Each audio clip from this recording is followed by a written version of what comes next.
Mesdames et messieurs, bonsoir. Merci d'avoir choisi RTI 1 à la une de ce 20h. Le Premier ministre Patrick Achi visite la future zone industrielle de Bouaké. Le chef du gouvernement veut s'assurer de l'état d'avancement des travaux de ce site et se engager pour la réhabilitation de la piscine municipale. Il a par ailleurs inauguré le nouveau centre de bureautique, de communication et de gestion de Bouaké. Il est aussi question de réhabilitation et de conservation de la biodiversité des 70 000 hectares de la forêt classée du Haut-Sassandra. Le ministre Alain Richard Nvayi a signé une convention avec des structures privées et celle-ci permettra de reconstituer les zones dégradées par le reboisement. Lomé, capitale togolaise, vient d'accueillir la 19e réunion ordinaire du Conseil des ministres du Conseil de l'Entente. Elle a été présidée par le nouveau secrétaire exécutif Marcel Amontano. Au menu, analyse de la situation sécuritaire et sanitaire et le renforcement du rôle de l'institution au plan régional. La CAN se poursuit au Cameroun. Il y a eu 2 rencontres ce samedi. Le Nigeria valide son billet pour les 8e de finale en battant le Soudan 3-1. Les Super Eagles rejoignent ainsi le Cameroun et le Maroc au 8e. L'Égypte l'emporte face à la Guinée-Bissau 1-0. Soyez les bienvenus sur RTI 1. Comment faire des travailleurs de demain, des créateurs d'emplois et non des demandeurs d'emploi? La création d'une entreprise vous tente, mais vous ne savez pas comment vous y prendre. Comment financer un projet? Où trouver les ressources? Voilà autant de questions que vous vous posez. Eh bien, les réponses sont dans un ouvrage que nous feuilleterons dans la page culture de ce samedi. L'auteur est avec nous. Eleté Aka, docteur en sciences de gestion, vient de publier la problématique de l'entrepreneuriat en Côte d'Ivoire, la dernière guerre contre la pauvreté et le chômage. Bonsoir, docteur Eleté Aka. Bonsoir, madame. Alors, dites-nous, comment comprendre cette dernière guerre que vous voulez mener contre la pauvreté et le chômage? C'est la problématique à laquelle tente de répondre cet ouvrage. Et bien évidemment, je pense que c'est la dernière guerre que doit mener la Côte d'Ivoire pour pouvoir avoir une révolution industrielle et lutter contre le chômage et la pauvreté. Et justement, vous nous en direz davantage de la page culture. On va se retrouver dans une trentaine de minutes. Quelles sont les armes dont vous disposez justement en tant qu'entrepreneur pour mener cette guerre contre le chômage et la pauvreté? À tout à l'heure, docteur Eleté. Vous restez pour le moment avec nous. On va se rendre ensemble du côté de Bouaké, région de Gbeke, où le Premier ministre Patrick Achi a visité aujourd'hui même la future zone industrielle. Le chef du gouvernement veut s'assurer de la bonne avancée des travaux de ce site et se engager pour la réhabilitation de la piscine municipale qui faisait autrefois la fierté de la ville de Bouaké. Alexis Ouedraogo. Les honneurs vous ont été rendus par... Fin de semaine dans le Gbeke. Ce samedi à Bouaké, le Premier ministre Patrick Achi vient visiter de grands projets. Première escale à 6 km de la ville sur la route de Sakassou, la future zone industrielle de la région se dessine. Bâti sur une superficie de 150 hectares, le projet permettra de relancer le secteur de production dans la région, notamment par le textile. Nous sommes ici pour localiser la future zone industrielle. C'est un projet très important, un projet majeur pour le développement de la ville de Bouaké. Nous allons créer des nouvelles usines, donc ce sont des milliers d'emplois qui sont en jeu. Et pour cela, le maire que je suis est très heureux pour la jeunesse de Bouaké. Cap sur la piscine municipale, l'infrastructure phare des beaux jours de la ville est engagée dans un processus de rénovation qui avance bien. Je suis arrivé ici en 1978, au moment où Bouaké était Bouaké. C'était la référence et la piscine était une des plus grandes références. La piscine va être rénovée. C'est avec le grand enchantement de toute la population. Moi, personnellement, ça me fait énormément plaisir. Autre bonne nouvelle pour la ville, l'inauguration à la mi-journée du tout nouveau centre de bureautique de communication et de gestion de Bouaké. Là, justement, vous l'avez vu sur ces images. Le Premier ministre Patrick Kachis a par ailleurs inauguré le nouveau centre de bureautique, de communication et de gestion. Le CBCG de Bouaké accueille pour cette rentrée académique près de 905 étudiants formés dans différents secteurs d'activité pour l'obtention du brevet de technicien supérieur. Le programme est adapté aux besoins actuels des entreprises, nous rapporte Alexis Bouetraogo. Bain de foule à Bouaké ce samedi pour le Premier ministre. Le chef du gouvernement vient inaugurer les nouveaux locaux du centre de bureautique de communication et de gestion de la ville. Coupure de ruban, présentation de la plaque inaugurale. Dans la salle informatique, petit échange en vidéoconférence avec les CBCG d'Abidjan. Les élèves de Bouaké disent qu'ils vont vous battre. Donc il y a une compétition là. Hein. Le Couron Bouaké, on attend les résultats. Ils ne peuvent pas. Le centre mis à neuf permet aux jeunes de 16 à 27 ans d'acquérir une formation de qualité en réponse au marché de l'emploi, conformément à la vision du gouvernement. L'éducation des jeunes, leur formation et surtout leur insertion professionnelle constituent des axes prioritaires pour le gouvernement et sur ces questions, vos instructions sont sans embâche.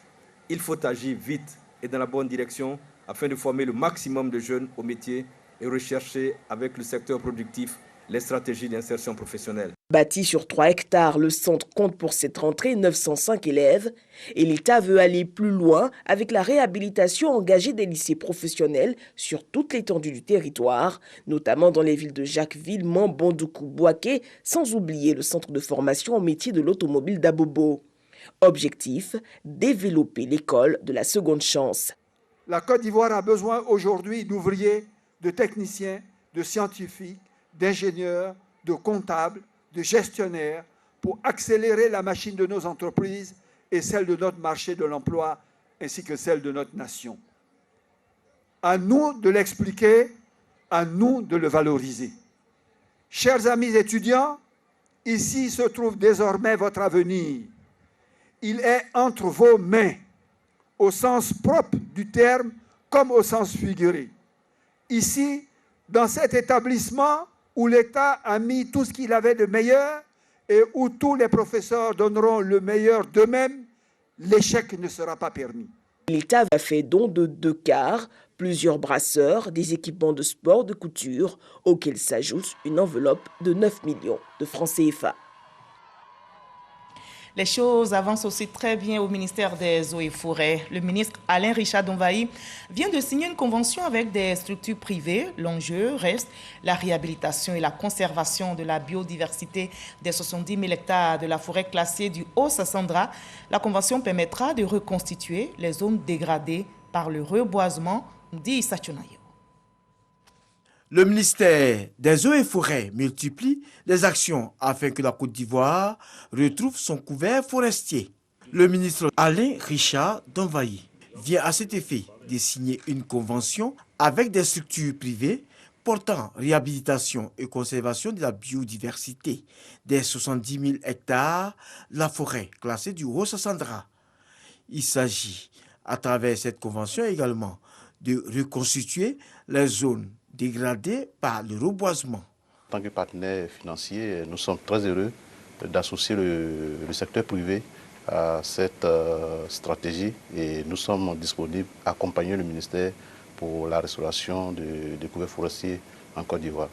Je regarde beaucoup de projets à travers le monde, beaucoup de gens parlent, ici vous avez un gouvernement qui veut faire des très belles choses, qui est engagé dans cette restauration de la biodiversité, vous avez des acteurs qui sont capables de faire dans le respect des populations, dans le respect de la biodiversité et en plus qui savent le faire vite et bien. Donc franchement, pour un investisseur comme nous, c'est un environnement idéal pour aller vite dans ce genre de projet. Pour le ministre Alain Richard Donvaï, la restauration du couvert forestier va favoriser la création d'emplois. La région du Haut-Sassandra va pouvoir être un modèle de reconstitution donc, de ce couvert forestier, mais aussi le retour de la biodiversité, c'est ce qui est important. Nous voulons que cela puisse se faire et que les populations locales participent à cela. Il est important pour les populations locales de bénéficier donc des nouveaux plantings qui vont se faire, mais aussi de participer à cela et d'être les gardiens de ce que nous allons reconstituer.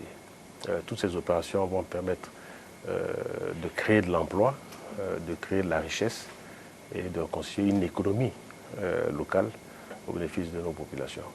Selon le ministre Charles Donvayi, une stratégie de préservation, de réhabilitation et d'extension des forêts est mise en place afin de permettre à la Côte d'Ivoire de retrouver progressivement son couvert forestier d'ici à 2030. Et on investit aussi dans le domaine de l'élevage. La Côte d'Ivoire et la Guinée mutualisent leurs efforts pour développer le secteur en vue de mettre leurs populations respectives à l'abri de l'insécurité alimentaire. Le ministre ivoirien des Ressources animales et halieutiques et son homologue guinéen ont manifesté l'intérêt et c'était à l'issue d'une séance de travail tenue ici même à Abidjan. Dangui. Pour développer l'élevage et les ressources halieutiques afin de répondre aux besoins en protéines animales de leurs populations respectives, la Guinée et la Côte d'Ivoire veulent partager leurs expériences et mutualiser leurs ressources.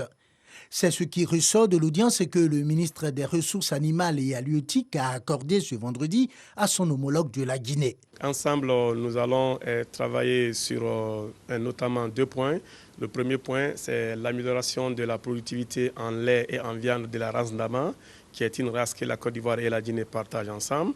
Ça, c'est un problème commun et nous voulons mutualiser nos efforts pour ne pas qu'en pays frère, on gaspille nos ressources en répétant les mêmes choses. L'autre point, c'est le secteur avicole, la filière avicole. La Côte d'Ivoire est vraiment en avance par rapport aux autres dans la sous-région, notamment la Guinée. Nous allons nous inspirer des bonnes pratiques de la Côte d'Ivoire afin de résoudre certaines questions en Guinée. Ceci est bon pour la coopération sous-régionale, ceci est bon entre des pays frères qui partagent beaucoup de choses en commun. La race Ndama dont parlait le ministre, qui est très usitée, très connue en Côte d'Ivoire, qui constitue plus de 60% de nos cheptels, est d'origine guinéenne, il faut le savoir. Et pour ce qui concerne notre département ministériel, nous sommes dans une démarche de reconstitution de cette race. Donc à tous les coups, nous aurons besoin de repartir à la source guinéenne pour pouvoir nous fournir, pour pouvoir certainement atteindre l'autosuffisance en matière bovine qui permettra aux populations d'avoir la viande moins chère dans son assiette. Des études montrent que l'insécurité alimentaire reste un problème structurel majeur en Afrique de l'Ouest où des millions de personnes souffrent de sous-alimentation et de malnutrition chronique. Dans l'actualité nationale également, le ministre-gouverneur du district du Bas-Sandra, Philippe Légré, a été installé ce samedi à San Pedro. Plusieurs membres du gouvernement y ont pris part. 8 départements sont inscrits sur la carte du district. Le nouveau ministre-gouverneur a appelé les populations au renforcement de l'unité et à s'approprier ce nouvel instrument de développement mis en place par le chef de l'État. Le reportage de Mama Traoré et Sam Conan dans nos prochains journaux. Nous partons plus loin maintenant. C'est à Lomé, capitale togolaise, qui vient d'accueillir la 19e réunion ordinaire du Conseil des ministres du Conseil de l'Entente. Et cette réunion a été présidée par le nouveau secrétaire exécutif, Marcel Amontano. Au menu, analyse de la situation sécuritaire et sanitaire dominée par la pandémie de Covid-19 et le renforcement du rôle de l'institution au plan régional. Explication détaillée avec Abou Sanoko. Lomé. La capitale togolaise a accueilli la 19e réunion ordinaire du Conseil des ministres du Conseil de l'Entente. À la tête du secrétariat exécutif de l'institution depuis le 1er janvier 2022, c'est Marcel Amontano qui a présidé la rencontre. Après avoir mené depuis 10 ans l'essentiel de ses activités sur ressources propres, le Conseil de l'Entente est arrivé à la croisée des chemins. Il doit maintenant faire face à 2 défis majeurs, celui de l'amenuisement continu de ses ressources, notamment de sa trésorerie, et celui de son repositionnement stratégique vers des secteurs essentiels pour l'intégration des États membres et des peuples, en complémentarité des actions déjà posées par les autres organisations sous-régionales ouest-africaines. La situation sécuritaire, la crise sanitaire de la Covid-19 et ses conséquences au plan économique et social, ainsi que le renforcement du rôle de l'institution au plan régional ont été abordés.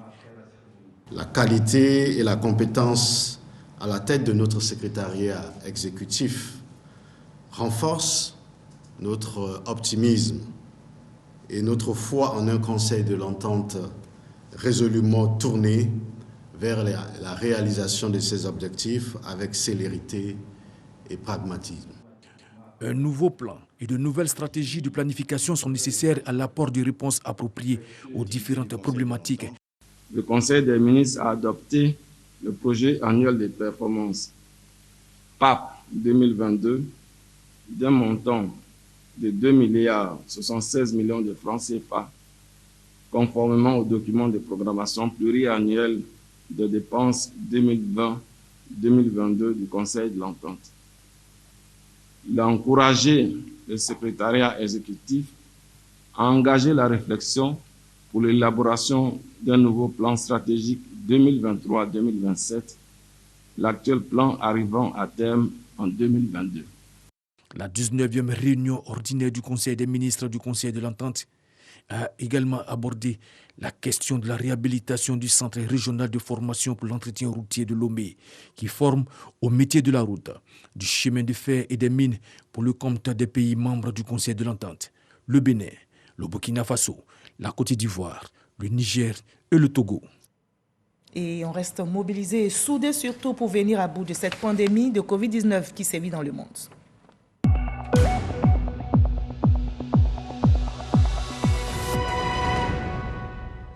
Ce samedi 15 janvier, les chiffres affichent dans notre pays 389 cas positifs sur 4 739 échantillons prélevés, soit 8,2% de cas positifs, 1568 nouvelles guérisons, 4 739 cas actifs, 5 décès enregistrés malheureusement à ce jour.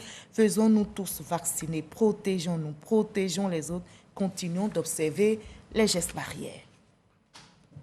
Et cette pandémie n'altère pas du tout notre unité et notre solidarité. Le groupe Zouglou, les patrons, donnent l'exemple. Ils chantent, mais ils posent aussi des actions sociales. Ces artistes sont soutenus par des structures privées et mènent des activités, notamment dans le domaine de la santé. Les patrons ont réhabilité, vous allez le voir, le centre de santé d'Abouabou, c'est dans la commune de Port-Boué, des actions humanitaires qu'ils initieront dans d'autres villes, nous dit Issa Tchonayo. Le groupe Zouglou, les patrons, désormais orienté vers le social. Avec l'aide d'ONG et des partenaires de bonne volonté, ils viennent de réhabiliter un centre de santé dans la commune de Port-Boué. Pour faire de la musique, il faut de la santé. Donc, pour ceux qui se déplacent pour venir à des concerts, c'est la santé qui leur permet cela. Donc, l'album Trésor l'illustre bien, parce que pour avoir un trésor, il faut avoir la force, l'énergie et tout ce qui va avec. Offrir le bien-être à des populations, il n'y a pas mieux que cela parce que Dieu lui-même c'est ce qu'il nous donne. J'invite toute la diaspora à faire comme nous, à nous rejoindre. Il y a beaucoup d'associations, il y a beaucoup d'ONG qui peuvent apporter un petit plus encore. Nous sommes venus là, il n'y avait pas de portail. Aujourd'hui, vous le constatez. Les parents, je vous demande de bénir le groupe des patrons pour qu'ils aient encore plus d'inspiration. Une action saluée par les populations et la municipalité. Ce petit geste-là, vraiment la population d'Ababou est dépassée. Parce que par le passé, comme tu viens à l'hôpital, tu n'as pas envie d'entrer.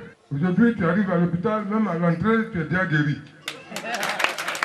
Kouriol Yao, partenaire de cette action, et d'autres structures envisagent d'aider le groupe Zouglou à poursuivre cette initiative à travers tout le pays. Et initiative à saluer, bien évidemment. La préfecture de police d'Abidjan rend hommage à ces anciens, ces hommes et femmes qui sont appelés à faire valoir leur droit à la retraite, ont été célébrés pour leur dévouement au travail et services rendus à la nation. Abou Sango. Ils auront passé pour les uns 22 ans et pour les autres 35 au service de la police nationale et de la Côte d'Ivoire. Ils auront consacré une bonne partie de leur vie à la protection des personnes et des biens.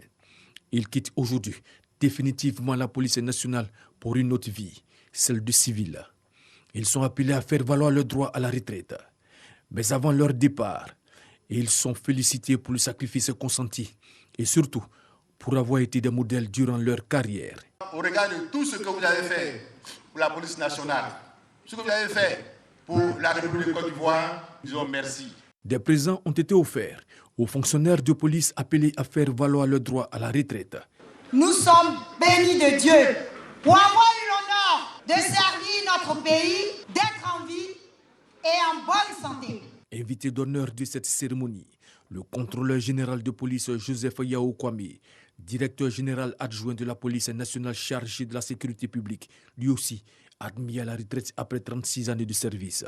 Il a exprimé sa gratitude au chef de l'État Alassane Ouattara et à sa hiérarchie. Je voudrais que vous traduisiez tous ces sentiments qui nous animent aujourd'hui à Monsieur le ministre de l'Intérieur et de la Sécurité, grâce à qui la police avance. Demandez-lui également de transmettre le sentiment honoré de nos récipiendaires à l'égard du chef de l'État, grâce à lui que tout est possible. Marraine de la cérémonie, la directrice générale du Fonds de prévoyance de la police nationale a appelé les retraités à profiter de la retraite. Suivi en cela par les conseils du représentant du directeur général de la police nationale. Si nous sommes là aujourd'hui, c'est parce que vous étiez naïfs. C'est cette valeur que vous avez créée qui nous permet aujourd'hui d'être ici. Et soyez fiers d'avoir été policiers. Plusieurs artistes ont apporté leur contribution à cette cérémonie de célébration des fonctionnaires de police appelés à faire valoir le droit à la retraite au titre de l'année 2021. Un concours est organisé par la Fondation Janine Diagou. Le but est d'aider les acteurs du secteur informel à migrer vers le formel. Les lauréats bénéficient de financements et de formations et ça pourrait vous intéresser. La deuxième édition vient d'être lancée. Espérance Yakale, Dangui Dangui. Top départ pour le concours Coup de pouce du mois organisé par la Fondation Bénédicte Janine Kakoudiagou. Un concours destiné aux très petites entreprises innovantes et évoluant dans le secteur informel. Ces entreprises vont bénéficier d'une aide financière, d'un programme de formation et d'un suivi évolutif de leurs activités. On aura 2 personnes par mois sur les 12 mois, donc 12 villes. 48 personnes pourront bénéficier cette année du coup de pouce du mois. Financièrement, à hauteur de 250 000 francs CFA par entrepreneur et techniquement via des formations qu'on leur donne pour mieux gérer cet argent en fait qui va servir à booster leurs activités. Ce concours vise à mettre en lumière les activités de ces entreprises et les inciter à sortir du cadre informel grâce aux formations dont elles bénéficieront. La Fondation s'est rendue compte qu'il ne suffisait pas juste de donner de l'argent, mais qu'il fallait quand même un accompagnement en gestion d'entreprise pour que les entrepreneurs soient mieux outillés, a jugé bon de se donner les moyens et donc nous a contactés. Et c'est avec plaisir qu'on a rejoint l'aventure. Donc nous sommes heureux de contribuer à ce que ce projet-là soit un projet à succès. Pour les 3 premiers mois de l'année 2022, ce sont respectivement les villes de Mans, Abengourou et Jacquesville qui accueilleront le concours. Et comme on le voit, la toile de la solidarité, de la cohésion se solidifie dans notre pays. Vous allez le voir, le village de Blocos a connu une ambiance particulière. Ce samedi 15 janvier, les filles et fils de la bourgade ont pris part à une messe de la paix et ils ont célébré l'unité et la cohésion dans le village. Franck Quadio. Les rues de Blocos, village à quartier de Cocody balayé par le son de la fanfare, direction la paroisse Saint-Pierre. La journée est particulière, c'est une messe pour chanter le vivre ensemble et ce autour du parcours de vie d'un fils du village, Félicien Agbayi, dont le cheminement jugé inspirant est porteur de cohésion. Une vision claire au président de la République, Alassane Ouattara d'ailleurs, salué par les officiants lors de la messe. En rendant grâce au Seigneur, vous rendez grâce aussi au Seigneur pour notre pays, la Côte d'Ivoire. Et c'est la Côte d'Ivoire qui gagne. En le faisant, c'est aussi pour le chef de l'État. En le faisant, c'est aussi pour les différentes institutions de notre très cher pays, la Côte d'Ivoire. Eh bien, ce que je dis au sénateur Félicien, mais je le dis à chacun de nous tous ici présents, nous avons initié le dialogue politique, mais ce dialogue ne pourra connaître une fin heureuse que si d'abord, dans nos différentes familles, dans nos différents lieux de vie, eh bien, nous essayons de faire que soit la vérité et l'amour, la justice et la paix. La sinuosité du chemin menant à la réussite, un aspect relevé par tous, et c'est le sens de cette cérémonie dédiée à l'œuvre de développement et d'action solidaire prônée par les autorités ivoiriennes. Il est évident que rien ne peut se faire dans le désordre. Rien ne peut se faire en dehors de la cohésion. Mais c'est ce que nous cherchons à bâtir tous les jours. C'est une œuvre qui n'est pas statique, elle est dynamique. Action de grâce, prière et louange en faveur de la paix entre fils d'une même localité. Félicien Agbayi dit emporter l'illustration.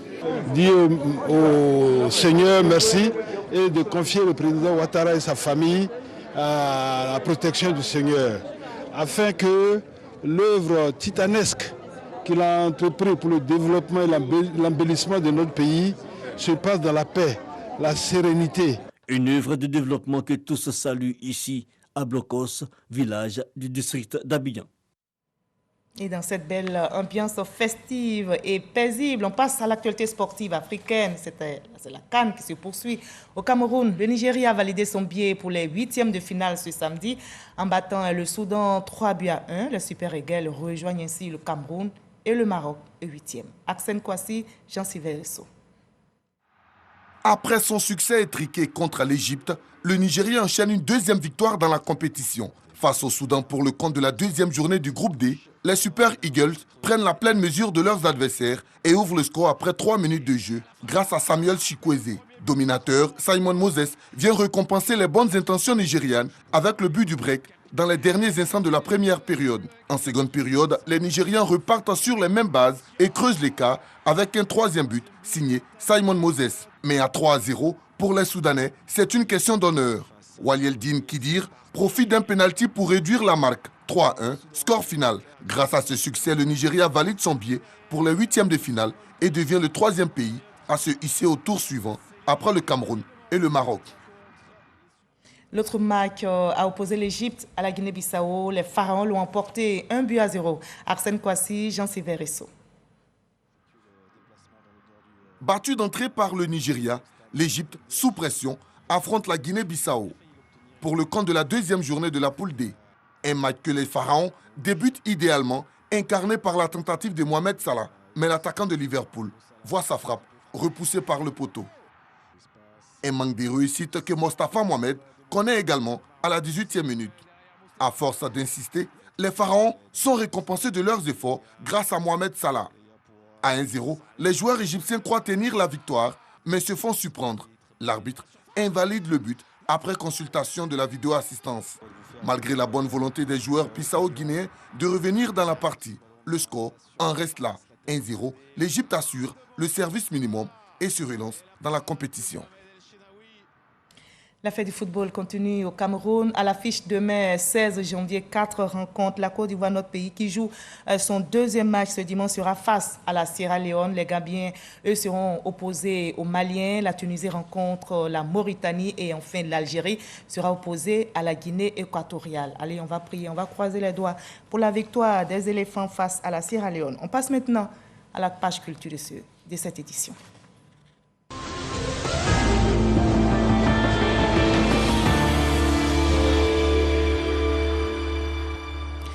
On commence par le Toyo. C'est du photo igname fait par les hommes et rapporté par un homme, un reporter, Franck Quadio. Aujourd'hui, la cuisine est l'affaire des hommes. Au menu, ce jour, igname pilé. C'est le photo, un méprisé chez les Koulango, peuple originaire de la région du Gontougo Est ivoirien. Cet exercice culinaire, généralement pratiqué par les femmes, est bien apprécié. Je suis très contente d'être ici. Et je me sens honorée et je pense que c'est un exemple à suivre par les autres peuples et qu'ils devraient avoir plus de communication et de sensibilisation pour que cette culture soit connue de tous. Cuisiner pour sa conjointe, une tradition en voie de disparition en raison des influences des cultures extérieures. Cette pratique a lieu une fois dans la semaine, notamment en saison de travaux champêtres. Pendant cette période, la responsabilité de la cuisine incombe aux hommes. Le Toyo, c'est montrer ce que les hommes savent faire, valoriser leurs femmes. Ce jour-là, le jour du Toyo, la femme ne touche à rien. Et nous, en tant qu'hommes, on a appris à préparer, faire sortir quelque chose d'extraordinaire de la pour plaire à nos femmes. Scène champêtre exécutée à Rofodoumé, village situé dans le département d'Alépé.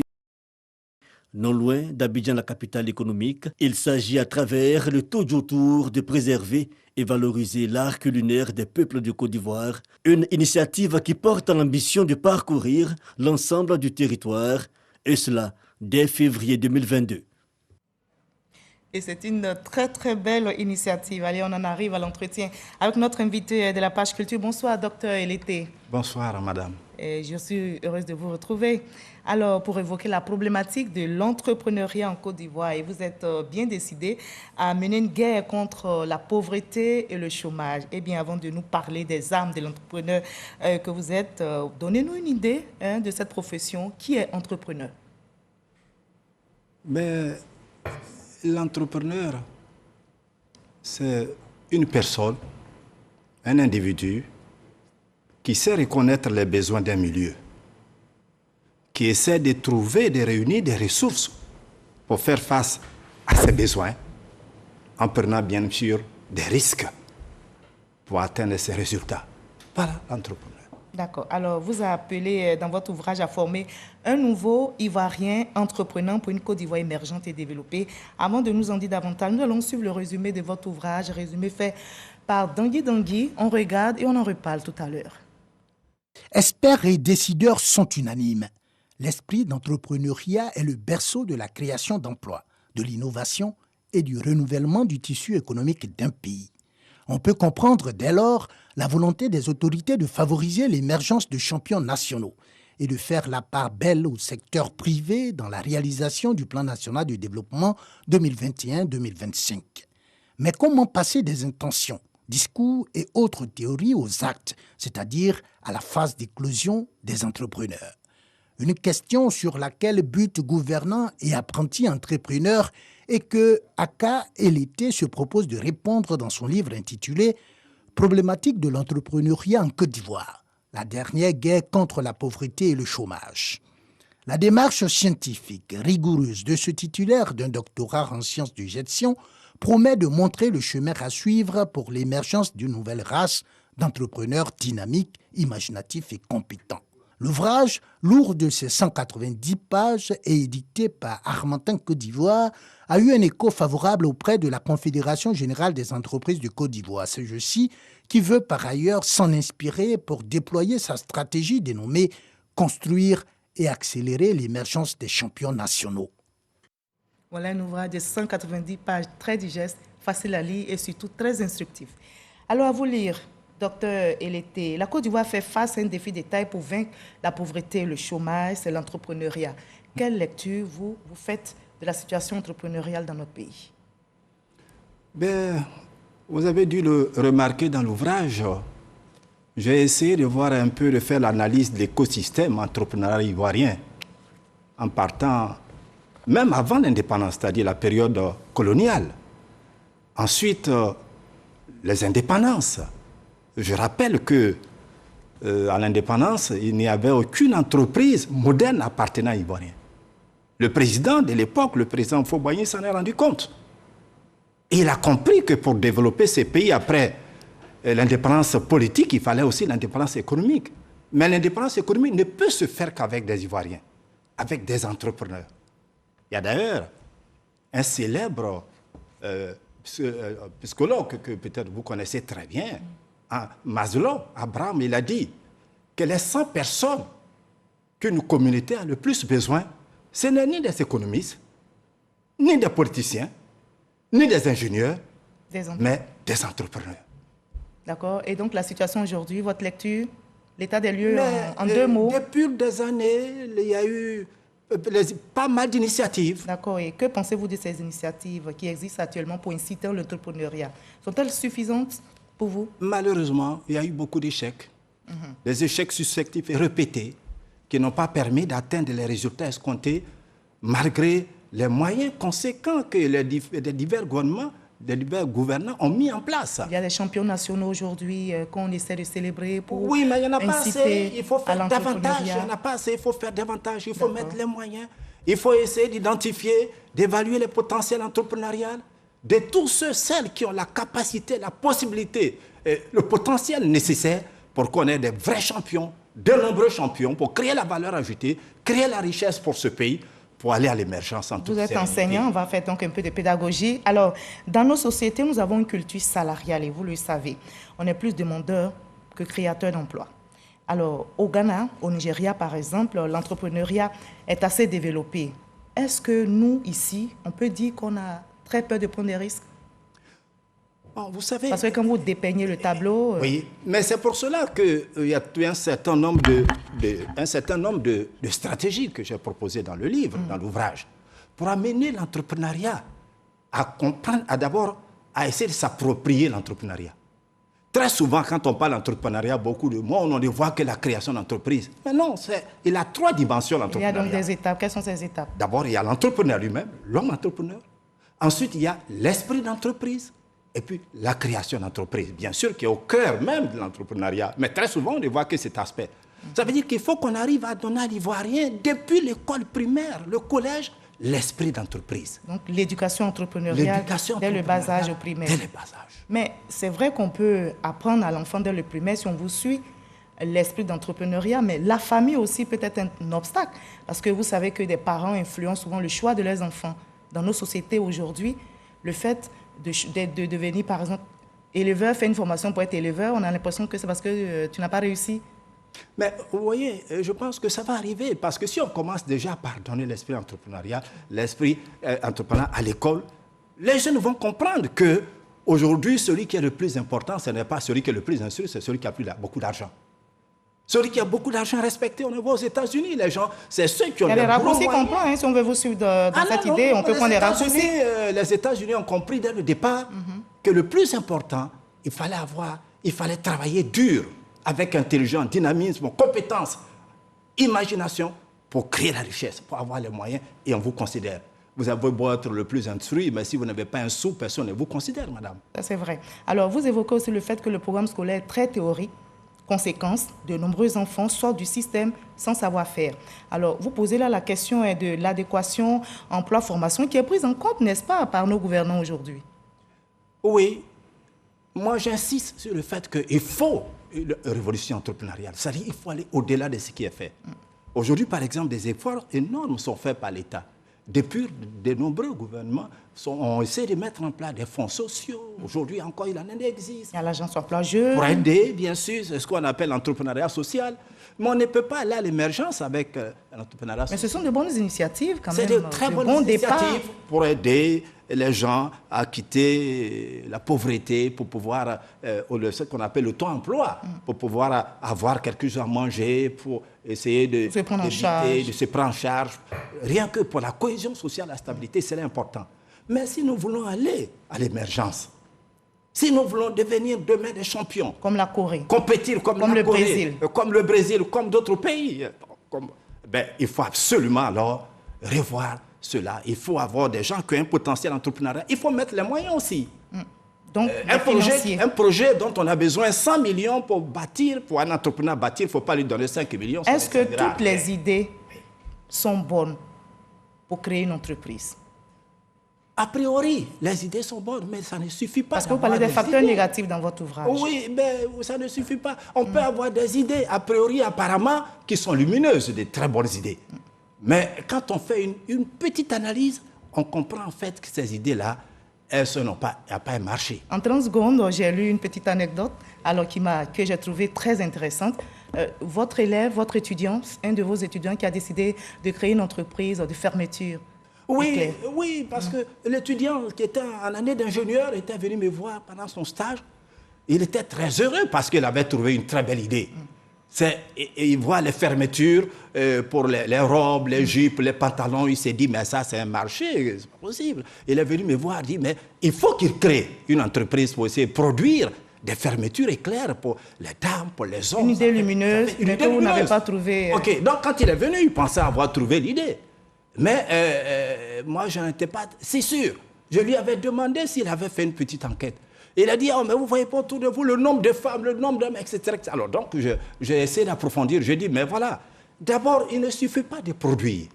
Est-ce que vous avez vu, quand on crée une entreprise, c'est pour faire du chiffre d'affaires et c'est toute une année, du 1er janvier au 31 décembre. Ce n'est pas simplement pour un mois. Mais les fermetures éclair, est-ce que vous avez vu combien on produit? Si vous produisez des fermetures étude de marché. Pour un mois, il faut faire une petite étude de marché. D'accord. Un peu du marketing, c'est nécessaire. Vous ne pouvez pas créer une entreprise s'il n'y a pas de marché. Quelle que soit l'idée que vous avez, si vous n'avez pas vérifié qu'il y a un marché, ça n'ira pas très loin. Toute idée... c'est une grosse erreur que beaucoup de personnes. D'accord. Alors, on va maintenant parler de la recherche de financement, qui est un gros défi à relever. Comment, je vais dire, avoir la confiance des bailleurs de fonds, des banquiers? Il faut que l'État, et je pense que l'État a très bonne foi, il faut mettre en place, le gouvernement actuel, des structures de financement. Où faut l'a fait. Malheureusement, bon, on n'a pas eu des hommes appropriés, des entrepreneurs qui ont le potentiel, etc. D'autres gouvernements le font. Aujourd'hui, on le fait. Il faut identifier, évaluer les potentiels et mettre les moyens. Parce qu'un projet qui nécessite 100 millions ou 200 millions pour réussir, si vous lui donnez 20 millions, 10 millions, madame, ça ne réussira pas. Et ce n'est pas les banques, alors l'État comprendra si on a des structures appropriées qui ont les compétences nécessaires, l'imagination nécessaire pour aller au-delà, mais ils vont voir que ce projet-là peut advenir, peut réussir pour embaucher de nombreux Ivoiriens avec compétences diverses et réussir à devenir un champion national et aller à l'exportation. Mais si on compte sur les banques qui, pour décourager, parce que le projet coûte 50 millions, 100 millions, ils vont dire votre projet est trop cher, on ne peut pas financer, alors que c'est un très bon projet. Il faut que l'État, dans cette révolution entrepreneuriale, mette en place des structures de financement appropriées. Bien sûr, en identifiant et en évaluant, en essayant d'identifier et mettre en place des critères d'évaluation du potentiel entrepreneurial. Et les facteurs négatifs à lever. Exact, les facteurs négatifs. Parce que quelqu'un, par exemple, qui vient créer une entreprise parce qu'il a perdu son emploi, dès qu'il a la possibilité de trouver un autre emploi, il met la clé sous perso, il est parti. Donc il faut être convaincu, il faut avoir la foi. Il faut être convaincu, ce n'est pas sur cela qu'on peut compter. Merci beaucoup, docteur Eleté Aka. Il a tellement de choses à dire. On retient tout simplement qu'il faut oser, n'est-ce pas? Bien sûr. Il faut oser. Et tout le monde peut entreprendre. Tout le monde peut entreprendre. Oui. C'est facile? Au départ, personne n'est négligé. Tout Ivoirien, toute personne qui a des idées, qui peut rêver, qui peut avoir une vision, des objets, etc., peut le faire. Mais encore une fois, il faut aussi le faire après. Il faut suivre toute une démarche. Parce que la démarche, la concrétisation d'une idée, des projets, est un processus complexe et compliqué. Merci beaucoup, docteur Eleté Aka. Merci d'avoir répondu à nos questions. Merci surtout d'avoir été notre invité de la page culture de ce journal. Allez, on le note, entreprendre, c'est prendre des risques, vous l'avez entendu, et seuls ceux qui osent s'accordent le droit de réussir, disait Jacques Audiberté, écrivain, poète et dramaturge français. Et Pablo Picasso, peintre et sculpteur espagnol, ajoute que l'action est la clé fondamentale de tout succès. Vous l'avez compris, ce journal est terminé. Merci de nous avoir suivis. Je vous retrouve demain à 21h30 pour un nouveau JT. Prenez soin de vous et surtout, ayons la culture entrepreneuriale. Merci. À demain.